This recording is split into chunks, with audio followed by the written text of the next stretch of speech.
Hello, this is RV Vagabond Jerry, and I'm just passing through Shreveport, Louisiana on a Sunday, and I couldn't find much I wanted to do that's open on a Sunday. But I did find one interesting thing that I wanted to show you, and it is a cemetery, believe it or not. This is Oakland Cemetery, located at 1000 Milam Street in downtown Shreveport, which is on the National Register of Historic Places. And what makes it so significant, it's a really old cemetery with a lot of burials from the 1800s and really tall, elaborate monuments. So that's why it was of special interest. So let's go through and look at a few of these. Here's a wide overview of the place. Died in 1918, but that looks like a recently placed monument. But these look really interesting there. Died 1939. I wonder why it's so huge. Here's the other side. Died 1931. I guess somebody thought they needed the most solid grave ever. At least in these parts. These here as well. And this one has a spike fence around it, but it looks like somebody tried to get out. I'm not sure this is supposed to be there.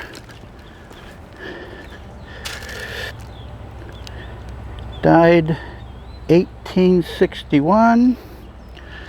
And right next to it are these two. And here on the other side you can see it's busted apart quite a bit over the years. This is right in downtown Shreveport. You can see the big buildings there. And there's a huge church steeple. This guy died 1874, aged 38 years. But look at how tall of a monument they put for this guy. And I bet that tree wasn't there. At least not that tall at the time. Another interesting monument here. 1894. I'd say they buried these too close to that tree. Of course, the tree may have just been a bush at the time. This is so messed up, I can't even tell any year dates. I think it's amazing how tall some of these monuments are. Let's see what these dates are. 1873, 1877, 1914, 1877. But this guy didn't get much. There must have been an earthquake here. Some of these are really broken apart. And there's a lot of them around this little fence. Stack of bricks. I wonder if somebody's under there. Elsie, 1910. And this guy, who was this? Jacobs. Wow, look at that. And here's an elaborate one. Captain Simon Levy Jr. In memory of Fanny Hodges, 1848-1891. Here's some really old scarred ones from the 1870s. And they have these, I don't know what you call those, surrounding the grave. But they don't hold up over long term. 1891 and 1929. Interesting. I wonder how these get so blackened. Just some of them are like that. This one was made to look like a tree that was cut down. Here's a solid block, but it doesn't really say anything. The rest of it might be gone. I bet there was a monument on there. There's a couple more big elaborate ones. Benjamin Jacobs died 1886, and here's his wife, died 6 years earlier, and has an interesting name. Maiden name Amazon Cole.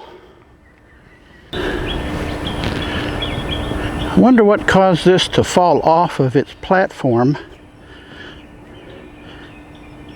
It's either maybe an earthquake or just wore down, or somebody knocked it down, I guess.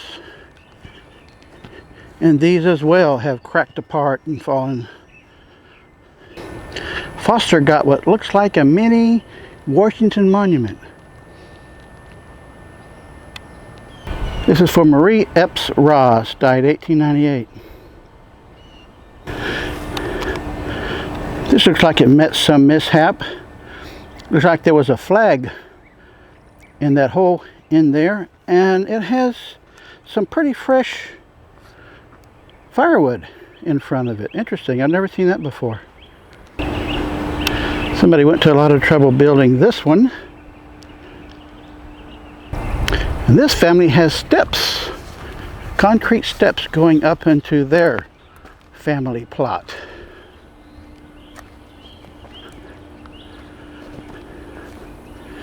Fetzer, 1893. This one's got a nice sturdy thick monument. It should hold up for a while.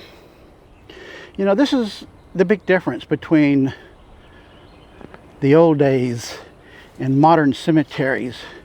Nowadays all they care about is ease in mowing the lawns. Here's some more that's gotten pretty blackened. And here's some more with steps going up to them. Of course, this part of the cemetery is on a hill, not really steep, but somewhat of a climb, getting up to the top parts. This is from 1870, and it was carved. It looked like some logs of wood, and this may be a tree that was chopped down when going up to the double ranch. Well, this is a pretty new one, 1971, and there was a tree here that somebody chopped down. Guess they didn't want it to mess up their graves. Now, this family plot has some nice shade.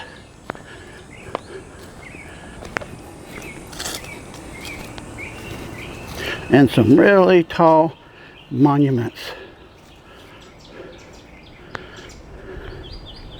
I think this is a really nice tribute from the family to whoever these people were.